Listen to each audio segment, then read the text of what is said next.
Бүгінгі таңда намаз оқушы және дінге қызығушы жастардың арасында мұсылмандардың киім киісі, сыртқы келбеттер жайында түрлі пікірлер қалыптасқан.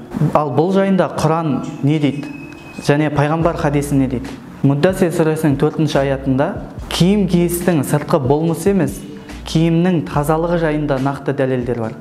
Ал пайғамбар хадисінде сендердің сыртқы келбеттерің және киім киістерің маңызды емес, ең маңыздысы сендердің ішкі жан дүниелерің және жүректерің және жасаған амалдарың деген. Қарапайым мысал, географиялық белдеулерге байланысты әр ұлт, әр жердің адамдары әр түрлі киінеді. Мысалға, якут халқы таза жүннен тоқылған жылы киімдер киеді. Ал дәл сол киіммен Африка жерінде өмір сүру мүлде ақылға қонымсыз. Дәл сол сияқты Африка жерінде және экваторлық аймақтарда өмір сүретін халықтардың киімімен планетамыздың солтүстік аймақтарында өмір сүре алмайсыз. Әрине, ислам дінінде әйел баласына байланысты нақты киім кию ережелері сақталған.